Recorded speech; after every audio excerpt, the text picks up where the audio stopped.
ஜெபம் செய்வோம். அன்பின் பரம தந்தையே, கர்த்தருடைய மகத்தான நாளுக்காக துதிக்கிறோம். இந்த நாளிலும் கர்த்தாவே நீர் எங்களை பரிசுத்தப்படுத்தும். ஒரு கூட்ட மக்களாக நம்முடைய சமூகத்தில் நாங்கள் வந்து காத்திருக்கவும், உங்களுடைய வார்த்தைகளை கேட்கவும், உம்மை தொழுது கொள்ளவும் ஆண்டவரே நீர் எங்களுக்கு கொடுத்த இந்த பெரிய கிருபைக்காக சோதரம். உம்முடைய செய்தி கேட்குற பிள்ளைகளோடு பேசும். சீஷத்துவத்தினுடைய மகத்துவத்தை நாங்கள் புரிந்து கொள்கிற பிரகாசம் உள்ள மனக்கண்களை எங்களுக்கு தாரோம். அப்பா, சாட்சி உள்ள சீடர்களாக எங்களை நாங்கள் இந்த நாளில் மறு அர்ப்பணம் செய்ய அருள் தாரோம். எங்களை ஆயத்தப்படுத்தி பரிசுத்தப்படுத்தி எங்களை உங்களுடைய சாட்சிகளாக, உண்மை சாட்சிகளாக ஏற்படுத்தும். பலவிதமான தேவைகளோடு, பாரங்களோடும், பல கேள்விகளோடும் உம்முடைய சமூகத்தில் நாடி வந்திருக்கிற பிள்ளைகளை கர்த்தர் சந்தியும். உடைய காருண்யத்தினால் அவர்களை சந்தியும். உடைய வார்த்தையினால் முசிப்பாற்றும். உடைய தூய ஆவியினால் நிரப்பும். அப்பா, திடனற்று இருக்கிறவர்களை இந்த காலகட்டங்களில் கர்த்தர் பலப்படுத்தி தேவையில்லாத கவலைகள், பாரங்கள், பயங்கள், பேதலிப்புகள் அகற்றி எல்லா விதமான கொள்ளை நோயில் கொடூரங்கள் எல்லாம் அகன்று ஒரு அமைதி காண, இயல்பு வாழ்க்கை திரும்ப கர்த்தர் உடைய காருண்யத்தினால் இந்த பூமியை சந்திக்க அற்புதங்களை செய்ய நான் செபிக்கிறோம். அந்த ஒரு சமாதானத்தின் பிரச்சனை கூட இருக்கட்டும்ப்பா. பல துக்கம் சஞ்சலத்தில் இருக்கிற மக்களை கர்த்தர் சந்திப்பீராக. மீட்பர் இயேசு நாமத்தில் ஜெபிக்கிறோம். ஜெபம் கேளும் பிதாவே, ஆமென்.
வாசிக்கும்படியாக கொடுக்கப்பட்டுள்ள முதலாம் வேத பாடம் யாத்திராகமம் 4ஆம் அதிகாரம் வசனங்கள் 10 முதல் 17 வரை.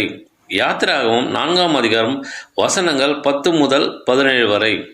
அப்பொழுது மோசே கர்த்தரை நோக்கி, ஆண்டவரே, இதற்கு முன்னாவது தேவரீர் உமது அடியானோடு பேசினதற்கு பின்னாவது நான் வாக்கு வல்லவன் அல்ல, நான் திக்குவாயும் மந்த நாவும் உள்ளவன் என்றான். அப்பொழுது கர்த்தர் அவனை நோக்கி, மனுஷனுக்கு வாயை உண்டாக்கினவர் யார்? ஊமையனையும் செவிடனையும் பார்வை உள்ளவனையும் குருடனையும் உண்டாக்கினவர் யார்? கர்த்தராகிய நான் அல்லவா?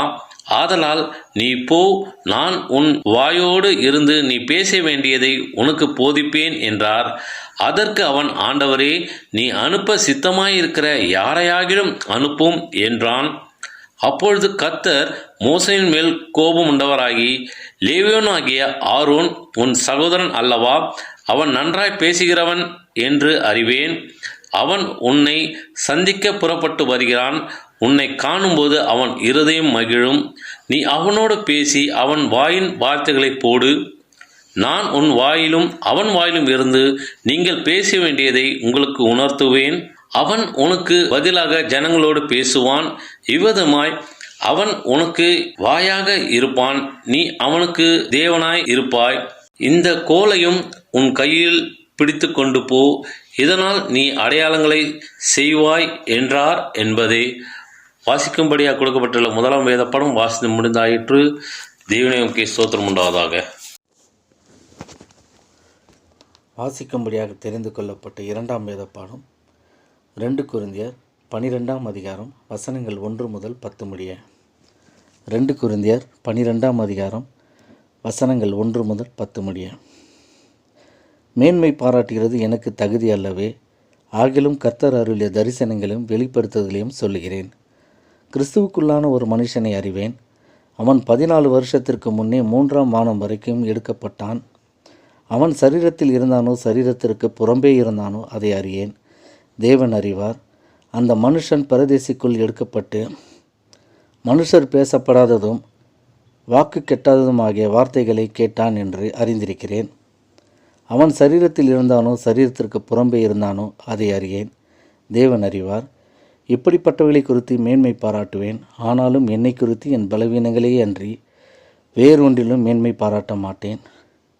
சத்தியமானதை நான் பேசுகிறேன். நான் மேன்மை பாராட்ட மனதாயிருந்தாலும் நான் புத்தியினன் அல்ல.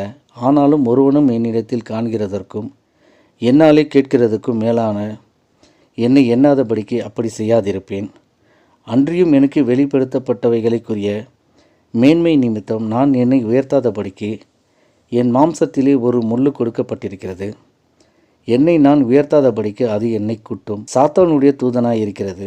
அது என்னை விட்டு நீங்கும்படிக்கும் நான் 3 தரம் கர்த்தரிடத்தில் வேண்டிக் கொண்டேன். அதற்கு அவர், என் கிருபை உனக்கு போதும், பலவீனத்திலே என் பலன் பூரணமாய் விளங்கும் என்றார். ஆகையால் கிறிஸ்துவின் வல்லமை என்மேல் தங்கும்படி என் பலவீனங்களை குறித்து நான் மிகவும் சந்தோஷமாய் மேன்மை பாராட்டுவேன். அந்தப்படி நான் பலவீனமாய் இருக்கும்போதே பலமுள்ளவனாய் இருக்கிறேன். ஆகையால் கிறிஸ்துவின் நிமித்தம் எனக்கு வரும் பலவீனங்களிலும் நிந்தைகளிலும் நெருக்கங்களிலும் துன்பங்களிலும் இடுக்கங்களிலும் நான் பிரியப்படுகிறேன். வாசிக்கும்படியாக தெரிந்து கொள்ளப்பட்ட இரண்டாம் வேத பாடம் வாசித்தாயிற்று. கிறிஸ்துவே உமக்கு மகிமை உண்டாவதாக. ஆமென்.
வாசிக்கும்படியாக தெரிந்து கொள்ளப்பட்ட சுவிசேஷ வேத பாடம் பரிசுத்த யோவான் எழுதின சுவிசேஷம் 5ஆம் அதிகாரம் வசனங்கள் 1 முதல் 9 முடிய. பரிசுத்த யோவான் எழுதின சுவிசேஷம் 5ஆம் அதிகாரம் வசனங்கள் 1 முதல். இவைகளுக்கு பின்பு யூதருடைய பண்டிகை ஒன்று வந்தது. அப்பொழுது இயேசு எருசலேமுக்கு போனார். எபிரேய பாஷையிலே பெதஸ்தா எனப்பட்ட ஒரு குளம் எருசலேமில் ஆட்டு வாசல் நிறைய இருக்கிறது. அதற்கு 5 மண்டபங்கள் உண்டு. அவைகளிலே குருடர், சப்பானிகள், சூம்பின உருப்புடையவர்கள் முதலான வியாதிக்காரர் அநேகர் படுத்திருந்து தண்ணீர் எப்பொழுது கலங்கும் என்று காத்து கொண்டிருப்பார்கள். ஏனெனில் சில சமயங்களிலே தேவதூதன் ஒருவன் அந்த குளத்தில் இறங்கி தண்ணீரை கலக்குவான். தண்ணீர் கலங்கின பின்பு யார் முந்தி அதில் இறங்குவானோ அவன் எப்பேற்பட்ட வியாதியஸ்தனாக இருந்தாலும் சொஸ்தமாவான். 38 வருஷம் வியாதி கொண்டிருந்த ஒரு மனுஷன் அங்கே இருந்தான். படுத்திருந்த அவனை இயேசு கண்டு, அவன் வெகு காலமாய் வியாதியஸ்தன் என்று அறிந்து அவனை நோக்கி, சொஸ்தமாக வேண்டும் என்று விரும்புகிறாயா என்று கேட்டார். அதற்கு வியாதியஸ்தன், ஆண்டவரே, தண்ணீர் கலக்கப்படும் பொழுது என்னை குளத்தில் கொண்டு போய் விடுகிறதற்கு ஒருவரும் இல்லை. நான் போகிறதற்குள்ளே வேறொருவன் எனக்கு முந்தி இறங்கி விடுகிறான் என்றான். இயேசு அவனை நோக்கி, எழுந்திரு, உன் படுக்கையை எடுத்துக்கொண்டு நட என்றார். உடனே அந்த மனுஷன் சொஸ்தமாகி தன் படுக்கையை எடுத்துக்கொண்டு நடந்து போனான். அந்த நாள் ஓய்வு நாளாய் இருந்தது. வாசிக்கும்படியாக தெரிந்து கொள்ளப்பட்ட சுவிசேஷ வேத பாடம் வாசித்தாயிற்று. கிறிஸ்துவே உமக்கே மகிமை உண்டாவதாக. ஆமேன்.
எங்கள் கண்மலை மீட்பெருமாகிய கர்த்தாவே, என் வாயின் வார்த்தைகளும் எங்கள் எல்லாருடைய இதயத்தின் தியானம் உங்களுடைய திரு சமூகத்தில் நமக்கு பெரிதியாக இருப்பதாக.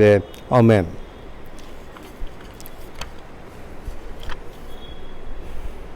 ஆண்டவராகிய இயேசு கிறிஸ்துவின் நாமத்தில் நான் உங்களை வாழ்த்துகிறேன். இன்றைய தியான தலைப்பு சாட்சி உள்ள சீடத்துவம், டிசைபிள்ஷிப் ஆஸ் விட்னஸ். குருவை விடாமல் பின்தொடர்வதுதான் உண்மையான சீடத்துவம் என்று சொல்லி நாம் பார்க்கிறோம். அந்த சீடத்துவத்தினுடைய ஒரு முக்கியமான அடிப்படை அம்சமாக அதை நாம் பார்க்கிறோம். ஆண்டவராகிய இயேசு கிறிஸ்துவுக்கு சீடனாக சில கிரயத்தை செலுத்த வேண்டும். Without counting the cost no one can be the Lord's disciple. தனிப்பட்ட வாழ்க்கையில் சாட்சி இல்லாமல் சீடத்துவமே இல்லை. There are two words used a great deal by Jesus in the Gospels. One is come and the other is go. It's no use coming it's no use coming unless you go, and it's no use going unless you come. ஆண்டவர் சொன்ன 2 முக்கியமான வார்த்தைகள், வாருங்கள் என்று அழைப்பார். 2வது முக்கியமான ஒரு வார்த்தை, நீங்கள் புறப்பட்டு போங்கள் என்று சொல்வார். அதனால் ஆண்டவரால் அழைப்பை பெற்றவர்கள் எல்லாம் அவரால் அனுப்பப்படுகிறார்கள். அதனால் அவரிடத்தில் வராமல் நம்ம புறப்பட்டு செல்ல முடியாது. நம்ம புறப்பட்டு செல்ல ஆயத்தம் இல்லாமல் அவரிடத்தில் வந்தும் பயனில்லை. அதனால் ஆண்டவர் எப்போதும் அழைப்பார், வாருங்கள். அதே போல் நீங்கள் புறப்பட்டு போங்கள் என்று அழைப்பார். எந்த அளவுக்கு ஆண்டவருடைய சமூகத்தில் காத்திருக்கிறோமோ அந்த அளவுக்கு அவருடைய வல்லமையினால் நிரப்பப்பட்டு இந்த உலகத்தில் அவருக்கு சாட்சிகளாக நம்ம புறப்பட்டு செல்வதற்கு அது ஏதுவாக இருக்கிறது. மார்க் எழுதின சுவிசேஷத்தில் 3ஆம் அதிகாரம் 13-15 வசனங்களில் நாம் பார்க்கிறோம். பின்பு அவர் ஒரு மலையின் மேல் ஏறி தமக்கு சித்தமானவர்களை தம்மிடத்தில் வரவழைத்தார். அவர்கள் அவரிடத்திற்கு வந்தார்கள். ஆண்டவர் சித்தமும் ஆண்டவருடைய தெரிந்து கொள்ளுதலும் ஆண்டவருடைய அழைப்பும் இல்லாமல் தானாக யாரும் சீடனாக வரவே முடியாது. ஆக தமக்கு சித்தமானவர்களை தெரிந்து கொண்டு அழைக்கிறார் என்று சொல்லி பார்க்கிறோம். அதே போல் அழைக்கப்பட்ட அழைப்பை அசட்டை செய்கிறவன் அவருடைய சீடனாக முடியாது. அதே போல் நோக்கம் இல்லாத சீடத்துவமே இல்லை. ஏதோ ஒரு நோக்கத்திற்காக ஆண்டவர் அழைக்கிறார். அந்த நோக்கத்தை நிறைவேற்றுவதுதான் சீடத்துவம். மார்க் எழுதின சுவிசேஷம் 3:14-15 வரைக்கும் வாசிக்கிறோம். அப்பொழுது அவர் 12 பேரை தெரிந்து கொண்டு அவர்கள் தம்மோடு கூட இருக்கவும், முதலாவது ஆண்டவரோடு கூட இருக்கணும். ஆண்டவருடைய பாதத்தில் அவரிடத்தில் தரித்திருக்க வல்லமையினால் இடைக்கட்டப்பட்டு ஆண்டவரிடத்தில் கற்றுக்கொள்கிறோம். 2வது அவங்க பிரசங்கம் பண்ணும்படியாக அவர்களை அனுப்பவும், வியாதிகளை குணமாக்கி பிசாசுகளை துரத்தும்படி அவர்கள் அதிகாரம் உடையவர்களாக இருக்கவும் அவர்களை ஏற்படுத்தினார். இது கர்த்தர் ஏற்படுத்து. டிசைபிள்ஷிப் என்பது நாமே தெரிந்து கொள்வதில்லை, இது கர்த்தர் ஏற்படுத்துவது ஒரு நியமனம். அதனால் அவர்கள் முதலாவதாக ஆண்டவருடைய சமூகத்தில் தரித்திருக்கணும், கற்றுக்கொள்ளணும், வல்லமையை பெற்றுக்கொள்ளணும், அதிகாரத்தை பெற்றுக்கொள்ளணும். அப்போ தான் அவங்க புறப்பட்டு போய் தேவனுடைய ராஜ்யத்தை பிரசங்க பண்ண முடியும், வியாதிகளை குணமாக்க முடியும், பிசாசுகளை சத்துருவனுடைய எல்லா ஆதிக்கத்தில் அதை துரத்த முடியும். அப்படிப்பட்ட அதிகாரத்தை பெற்றுக்கொள்ள முடியும் என்று சொல்லி பார்க்கிறோம். இதுக்காக தான் ஆண்டவர் சீடர்களை அனுப்பினார், அழைத்தார். யார் இயேசு கிறிஸ்துவுடைய சீடன் ஆக முடியும் என்பதற்கு இன்னும் சில உதாரணங்களை நாம் பார்ப்போம். இயேசு சிலுவை மரணத்தை நோக்கி எருசலேமுக்கு போக தமது முகத்தை திருப்பி சென்று கொண்டிருக்கிறார்.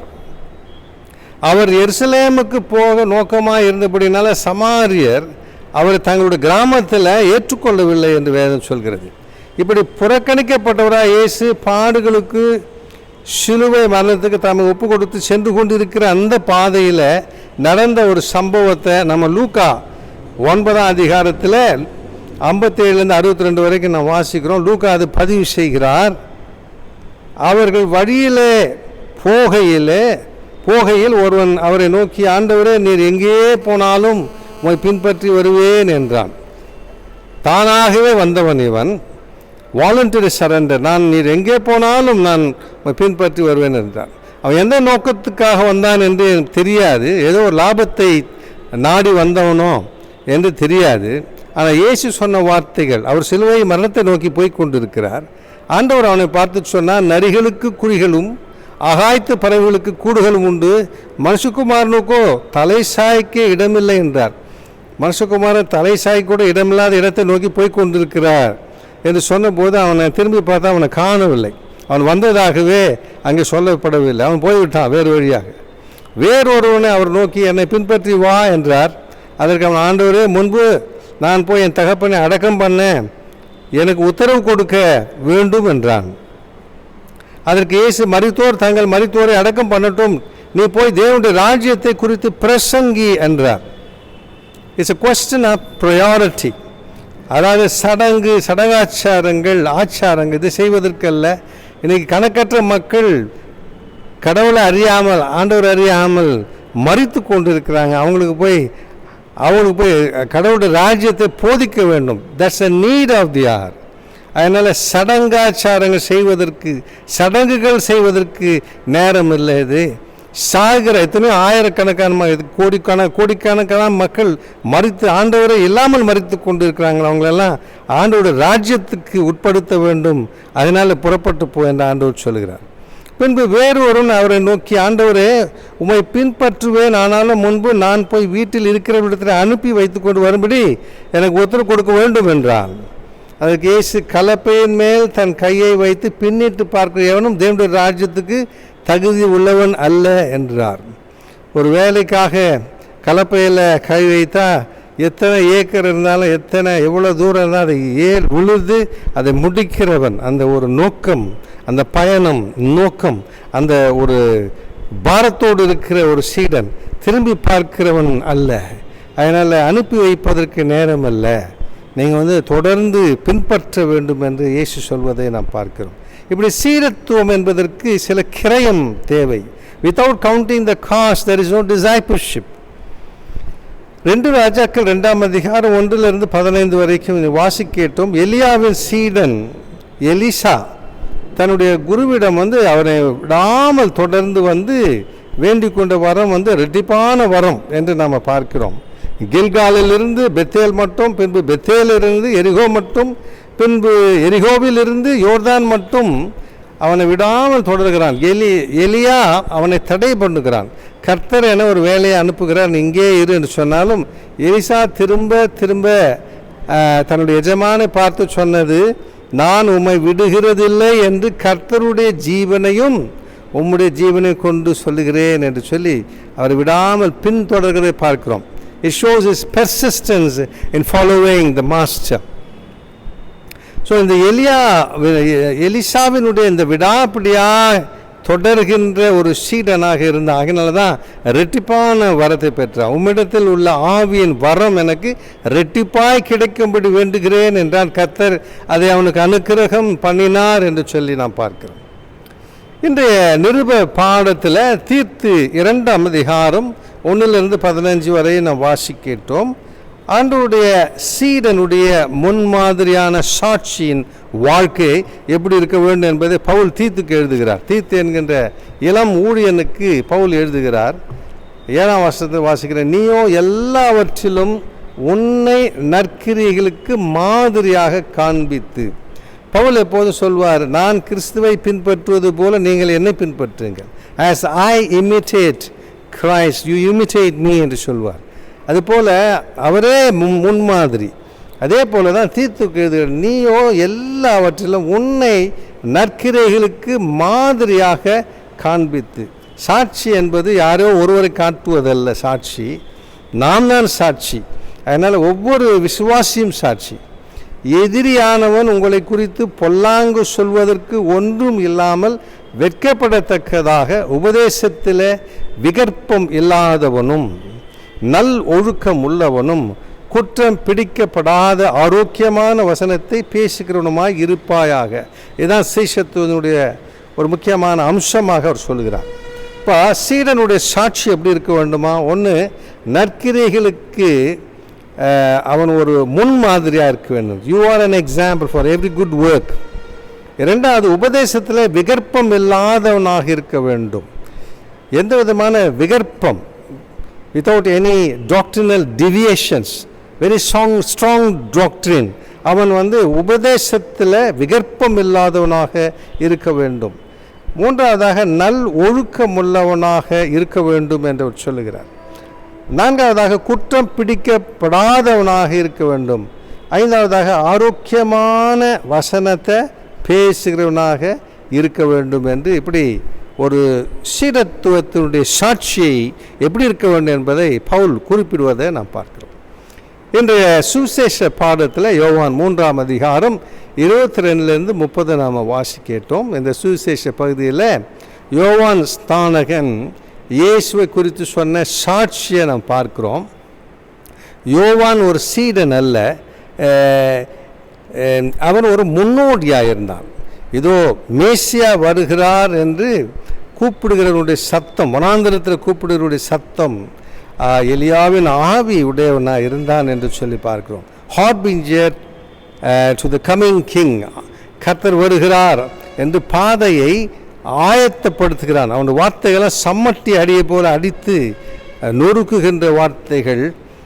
அதனால் ராஜா வருகிறார் என்பதற்கு ஆயத்தப்படுத்துகிற ஒருவன். அவன் கொடுக்குற சாட்சியை பாருங்கள். அவனை யோவான் யூதர்கள் அவன் சொல்கிறாங்க, நீங்கள் ஞானஸ்தானம் கொடுத்தீங்க, இப்போ இன்னொருவர் ஞானஸ்தானம் கொடுக்குறாரு என்று சொல்லும்பொழுது அவன் சொன்னான், அதில் எந்த விதமான பொறாமை இல்லை அவனுக்கு. பாருங்கள், யோவான் பிரதித்துவமாக பரலோகத்தில் இருந்த ஒருவனுக்கு கொடுக்கப்பட்டாலொழிய அவன் ஒன்றையும் பெற்றுக்கொள்ள மாட்டான். நான் கிறிஸ்துவல்ல, அவருக்கு முன்னாக அனுப்பப்பட்டவன் என்று நான் சொன்னதுக்கு நீங்களே சாட்சிகள். மணவாட்டிய உடையவனே மணவாளன், மணவாளனுடைய தோழனோ அருகே நின்று அவருடைய சொல்லை கேட்கிறவனாய் மணவாளனுடைய சத்தத்தை குறித்து மிகவும் சந்தோஷப்படுகிறான். இந்த சந்தோஷம் இப்போது எனக்கு சம்பூர்ணமாயிற்று. அவர் பெருகவும் நான் சிறுகவும் வேண்டும். He must increase, but I must decrease. This should be the basic attitude of every witness of Christ. அவர் பெருக வேண்டும், நான் சிறுக வேண்டும் என்று சொல்கிறவன் தான் சாட்சி. இன்றைக்கி இயேசுவை அல்ல, தன்னை மிகைப்படுத்தி தன்னை மறைத்து கொண்டு ஆண்டவரை மிகைப்படுத்துகின்ற சாட்சிகளை பார்க்க முடியல.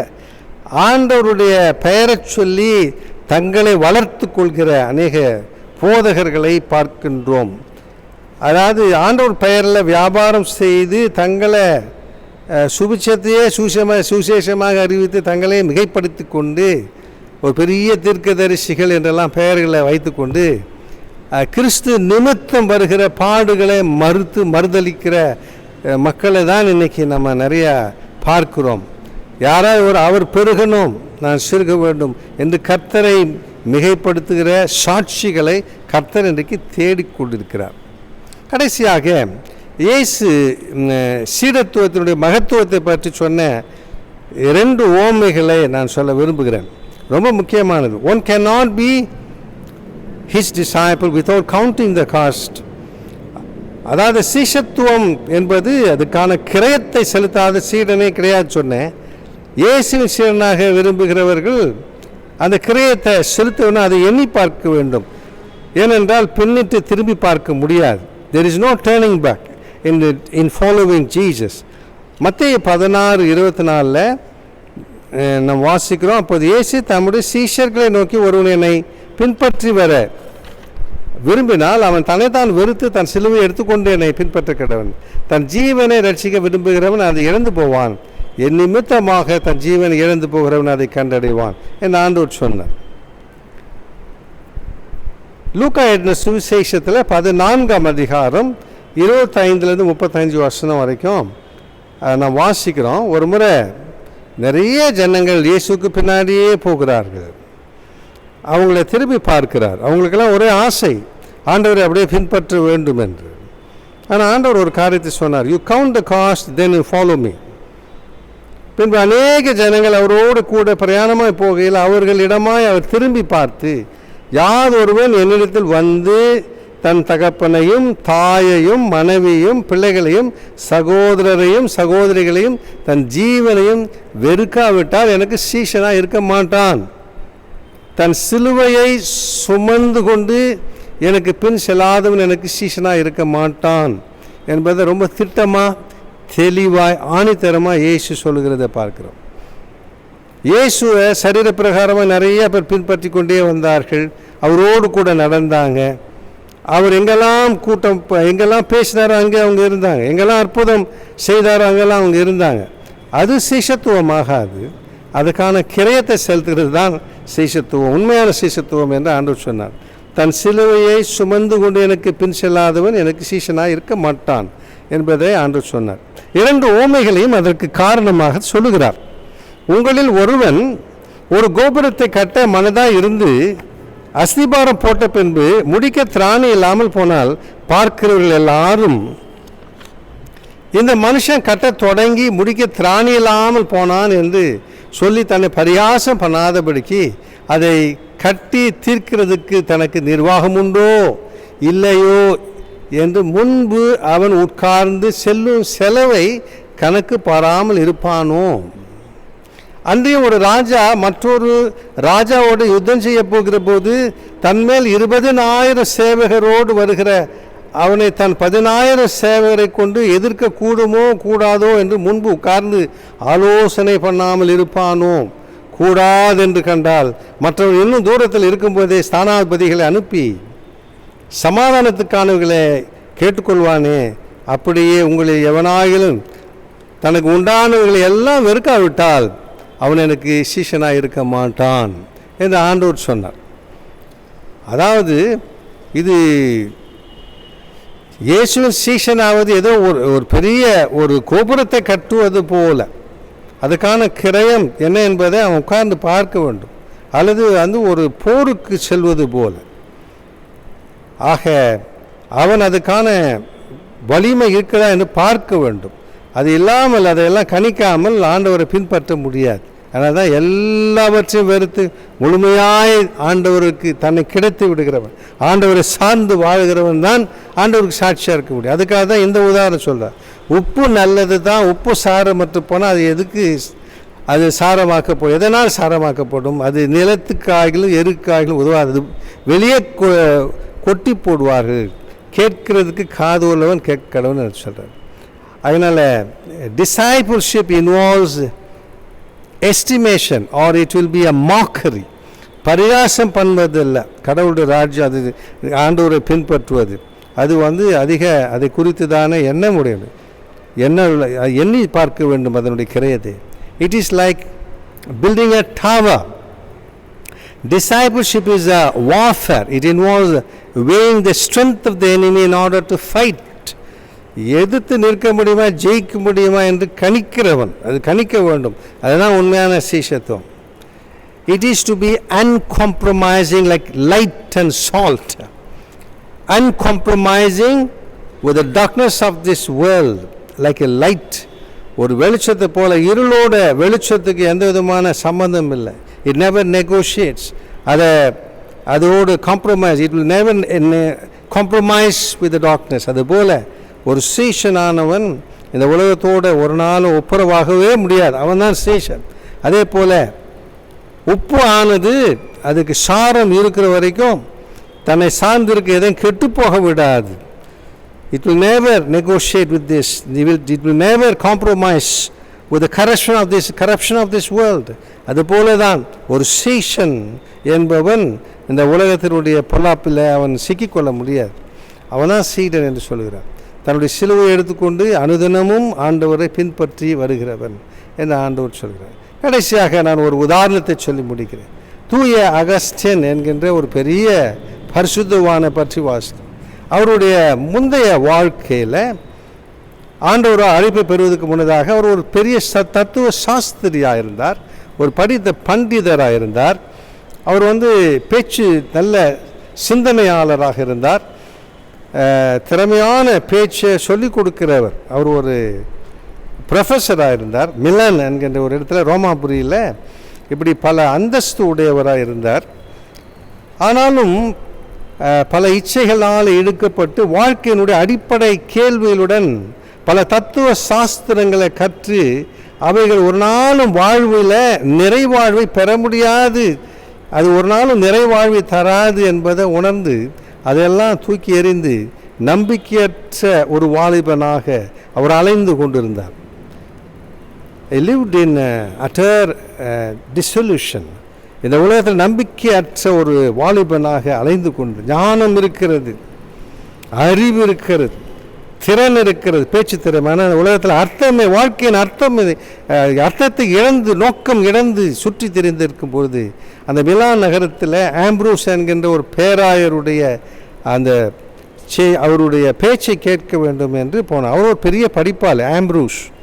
அப்போ ஆம்ப்ரோஸனுடைய பேச்சை அந்த திறனை பார்க்க போனார். அங்கே வேதத்தை புதிய வெளிச்சத்தில் அவர் விளக்குவதை கண்டபோது அவருக்கு ரொம்பவும் பிரியமாக இருந்தது. கிபி 386 அந்த மிலான் நகரத்தில் அவர் வாழ்ந்து கொண்டிருப்பது திடீரென்று ஒரு இரவு எழுந்து வாசி என்கின்ற இந்த வாசி, எடுத்து வாசி என்று ஒரு குழந்தை பாடுவது போலவே திரும்ப திரும்ப அவருடைய காதில் விழுகிறது. பலவிதமான மனக்குழப்பத்தில் இருந்திருக்கிறார், ஆழ்ந்திருக்கிற அவருக்கு டோலே லெகே டேக் அப் அண்ட் வாக் என்று சொல்கிற அந்த வார்த்தை கேட்டுக்கொண்டே இருக்கிறது. ஆக இந்த வார்த்தை கேட்டபோது இது கர்த்தருடைய வார்த்தை என்று உணர்ந்து, அவருடைய கட்டளை என்று உணர்ந்து எழுந்து வேதத்தை திறந்து வாசித்த போது ரோமர்கள் நிருபம் 13ஆம் அதிகாரத்தில் இந்த வாசகத்தை பார்க்கிறார். 13ஆம் அதிகாரம் 13-14. களியாட்டும் வெறியும் வேசிதனமும் காமவிகாரமும் வாக்குவாதமும் பொறாமையும் உள்ளவர்களாய் நடவாமல் பகலில் நடக்கிறவர்கள் போல சீராய் நடக்க கடவோம் என்கிற வார்த்தை அவருக்கு ஒரு பெரிய விடுதலை தந்தது. துரிச்சைகளுக்கு இடமாய் உடலை பேணாமல் இருந்து கர்த்தராகிய இயேசு கிறிஸ்துவை தரித்து கொள்ளுங்கள் என அந்த வார்த்தைகள் அவரை தொட்டது. அதனால் மேனிக்கியன் செக்ட் என்கின்ற ஒரு கொள்கை விபரீதத்தில் சிக்கி தன் வாழ்க்கையை தாறுமாறாக்கி கொண்டிருந்த அவருக்கு இந்த வார்த்தைகள் ஒரு பெரிய விடுதலையை தந்தது. ஆக உடலை துரிச்சைகளுக்கு இடமாக உடலை பேணாதிருந்து கர்த்தராகிய இயேசுவை தரித்து கொள்ளுங்கள் என்ற அந்த வார்த்தை ஒரு புது ஒளி அவருக்குள்ளே வந்தது. அவருக்கு இருந்த எல்லா குழப்பங்கள் எல்லாம் நீங்கி போனது. 387 ஏப்ரல் மாதம் 24ஆம் தேதி ஆம்ப்ரோஸ் என்கிற அந்த பேராயர் மூலமாக அவர் ஞானஸ்தானம் பெற்று ஒரு புதிய மனுஷனாக மாறினார். பல புஸ்தகங்களை எழுதினார். The confessions, the city of God என்ற மிகவும் பிரசித்தி பெற்ற புஸ்தகங்கள்லாம் எழுதினார். அவர் பேராயராக அபிஷேகம் பெற்றார். ரொம்ப அழகான ஒரு ஜெபத்தை கூட அவர் சொல்லிக் கொடுத்தார். You have made us for yourself O Lord, and our hearts are restless until they rest in you என்று சொன்னார். எங்களுடைய இருதயங்களுக்கு இந்த உலகத்தில் நீ எங்களை உமக்கென்றே படைத்திருக்கிறீர். எங்களுடைய இருதயங்களுக்கு, எங்கள் ஆத்துமத்துக்கு இளைப்பாறுதலே கிடையாது. அவைகளெல்லாம் உம்மில் இளைப்பாறு மட்டும் என்று அவர் எழுதினார். ஒரு ஜெபத்தை எழுதி வைத்தார். அன்பார்ந்தவர்களே, ஆண்டவருக்கு இப்படி தன்னை அர்ப்பணித்து ஒரு புதிய வாழ்க்கை வாழ்ந்து ஒரு சீடனாக அவர் மாறினதை, தூய அகஸ்டினாக மாறினதை பார்க்கிறோம். அவருடைய தாயார் மோனிகா அவர்களுக்காக கண்ணீரோடு ஜெபித்து கொண்டே இருந்தார்கள். கர்த்தர் அந்த தாயாருடைய ஜெபத்தையெல்லாம் கேட்டு அவருடைய மகனை தம்முடைய ஊழியத்துக்கு என்று ஆயத்தப்படுத்த சொல்லி பார்க்கிறோம். அன்பார்ந்தவர்களே, இயேசு சொன்னார், மனுஷன் உலகம் முழுவதும் ஆதாயப்படுத்தி கொண்டாலும் தன் ஜீவனை நஷ்டப்படுத்த அவனுக்கு லாபம் என்ன? மனுஷன் தன் ஜீவனுக்கு ஈடாக என்னத்தை கொடுப்பான்? நாம் எதை ஆதாயப்படுத்திக் கொள்ள போகிற இந்த கால வேளையில கர்த்தர் கேட்கிறார். இந்த உலகத்தை ஆதாயப்படுத்திக் கொள்ள போகிறீர்களா அல்லது நித்திய ஜீவனுக்காக எதையாவது செய்ய போகிறீர்களா? தூய பவுலை போல நம்ம தீர்மானம், நானும் நம்முடைய கர்த்தராகிய இயேசு கிறிஸ்துவின் சிலுவையை குறித்தல்லாமல் வேறு ஒன்றை குறித்து மேன்மை பாராட்டாது இருப்பேனாக. அவரால் உலகம் எனக்கு சிலுவையில் அறிவு உண்டிருக்கிறது, நானும் உலகத்துக்கு சிலுவையில் அறிவு உண்டிருக்கிறேன் என்று சொல்லி ஒரு புதிய தீர்மானத்துக்குள்ளே வருவோம். ஆண்டவரே, இந்த கால வேளையில் ஆண்டவரே, உண்மையான சிஷ்யத்துவத்தின் மகத்துவத்தை காண்கிற பிரகாசமுள்ள மன கண்களை எங்களுக்கு தார். உண்மையான சீடனாக, சாட்சியாக நாங்கள் வாழ எங்களுக்கு சொல்லித்தாரோம் என்று அர்ப்பணிப்போம்.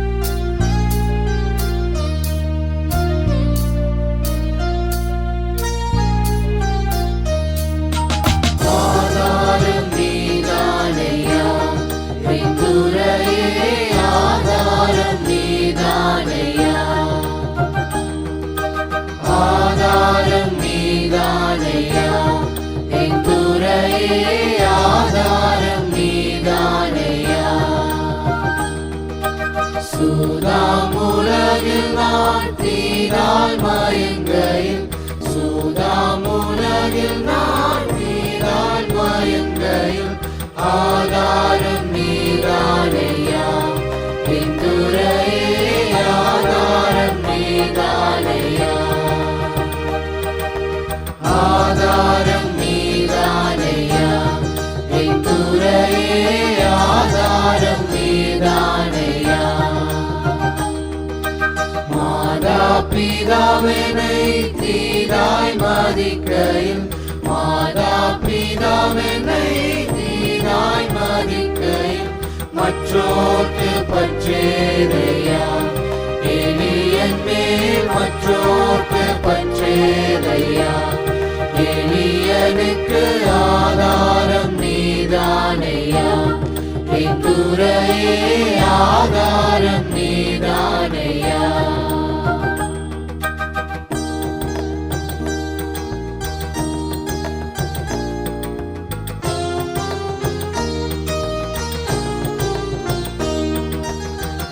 நாம் துணையென நயந்தூரை சொன்னவர், நாம் துணையென நயந்தூரை சொன்னவர் நட்டாற்றில் விட்டாரையா.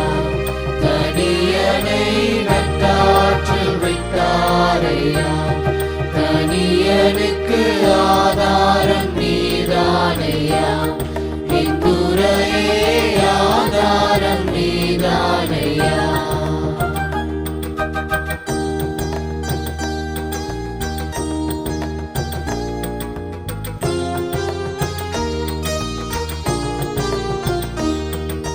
சோதனை அடைந்து வேதனை தொடர்ந்து, சோதனை அடைந்து வேதனை தொடர்ந்து, துக்கம் மிகும் வேளையில் என் சுகிர்தமே துக்கம் மிகும் வேளையில் உந்தாசனுக்கு ஆதாரம் நீதானையா. என் துறையே ஆதாரம் நீதானையா. ஆதாரம் நீதானையா. என் துறையே ஆதாரம் நீதானையா. ஜெபம் செய்வோம். நல்ல ஆண்டவரே, சிஷ்யத்துவத்தின் மகத்துவத்தை நாங்கள் பார்த்தோம், சுருக்கமாக தியானித்தோம். உடைய வார்த்தையின் வெளிச்சத்தில் எங்களை அழைக்கிற தேவனர் உண்மை உள்ளவர். உமக்கு உண்மையான சாட்சிகளை நீர் தேடிக்கொண்டிருக்கிறீரப்பா. உமக்கு சாட்சிகளை நீர் ஏற்படுத்தி கொண்டிருக்கிறீர் தகப்பனே. இந்த காலவேளையில் நாங்கள் எதை ஆதாயப்படுத்திக் கொள்வோம்? இந்த உலகத்தையா, உலகப் பொருளையா, பொன்னும் புகழும் அல்லது பதவி அந்தஸ்தையா, அது ஆண்டவருடைய திருப்பணிகளையா, ஆண்டவருடைய சிலுவையா, அவருடைய சாட்சியாக இருப்பதையா, நித்திய ஜீவனை எதை நாங்கள் இன்றைக்கு ஆதாயப்படுத்திக் கொள்வோம்? ஆண்டவர், இந்த காலவேளையில் எங்களை மறு அர்ப்பணம் செய்கிறோம். உமக்கென்று எங்களை ஆயத்தப்படுத்தி பரிசுத்தப்படுத்தி உம்முடைய பலன் இல்லாமல், உம்முடைய சமூகத்தில் தரித்தில்லாமல் நாங்கள் இந்த உலகத்தில் சாட்சியாக இருக்கவே முடியாது. எங்களை ஆண்டவரே, நாங்கள் எந்த அளவுக்கு உம்முடைய அவர்கள் தம்மோடு இருக்கவும், அவர்களை பிரசங்கிக்க பண்ணும்படியாக தேவனுடைய ராஜ்யத்தை குறித்து போதிக்கும்படி அனுப்பவும், வியாதிகளை குணமாக்கவும், பிசாசுகளை துரத்த அதிகாரமுள்ளவர்களாக இருக்கவும் அவளை ஏற்படுத்தினார், சீஷர்களாக ஏற்படுத்தினார். அதற்காகவே அவளை தெரிந்து கொண்டார், அவளை அழைத்தார் என்று சொல்லி பார்க்கிறோம். அதனால் ஆண்டவரே, நாங்கள் உம்முடைய சமூகத்தில் தரித்திருந்து உம்முடைய வல்லமையினால், உம்முடைய ஆற்றலினால், உம்முடைய அதிகாரத்தினால் நிரப்பப்பட்டு இந்த உலகத்துக்கு பறைசாற்ற, கடவுளுடைய ராஜ்யத்தை போதிக்க, வியாதிகளை குணமாக்க, இருளின் ஆதிக்கத்தில் இருக்கிறவர்களை விடுதலையாக்க எங்களையும் ஆற்றுப்படுத்தி எங்களை பலப்படுத்தி அனுப்பும். எங்கள் சாட்சிகளாக ஏற்படுது. துதிகான மகிமை சோத்திரம் உமக்கு செலுத்துகிறோம், அர்ப்பணிக்கிறோம், ஏற்றுக்கொள்ளும். இயேசு நாமத்தை ஜெபிக்கிறோம் பிதாவே, ஆமேன். கர்த்தருடைய ஜெபத்தை சேர்ந்து சொல்லுவோம். பரமண்டலங்களில் இருக்கிற எங்கள் பிதாவே, உம்முடைய நாமம் பரிசுத்தப்படுவதாக, உம்முடைய ராஜ்யம் வருவதாக, உம்முடைய சித்த பரமண்டலத்தில் செய்யப்படுவது போல் பூமியில் செய்யப்படுவதாக. அன்புள்ள ஆகாரத்தை எங்களுக்கு தாரும். எங்களுக்கு விரோதமாக குற்றம் செய்கிறவர்களுக்கு நாங்கள் மன்னிக்கிறது போல எங்கள் குற்றங்களை எங்களுக்கு மன்னியும். எங்களை சோதனைக்குள் பிரவேசிக்க பண்ணாமல் தீமையை எங்களுக்கு ரட்சித்துக் கொள்ளும். ராஜ்யமும் வல்லமையும் மகிமையும் என்றைக்கு முடிவுகளே, ஆமேன். நம்முடைய கர்த்தராகிய இயேசு கிறிஸ்துவுடைய கிருபையும் தேவனுடைய அன்பும் தூயாவின் ஐக்கிய சமாதான வழி நேரத்தில் பாதுகாப்பு நம் அனைவரோடும் இப்போதும் எப்போதும் சதாகாலங்களும் நிலைத்திருப்பதாக.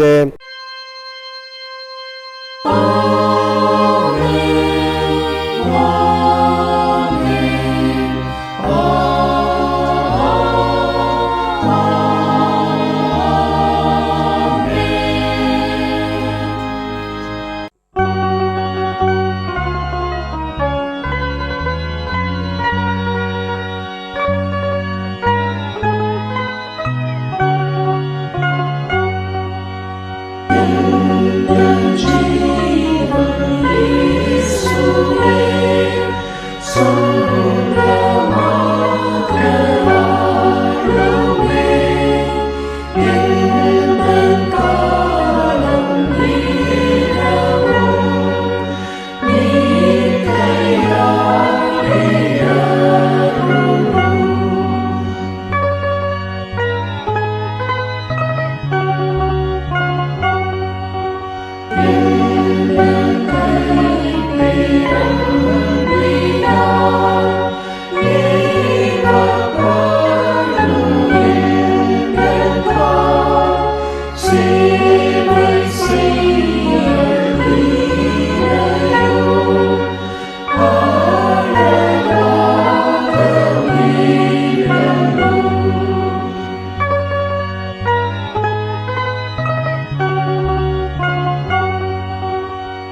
ஆத்மாவே கர்த்தரை ஸ்தோத்திரி, என் முழு உள்ளமையோடு பரிசுத்த நாமத்தை ஸ்தோத்திரி.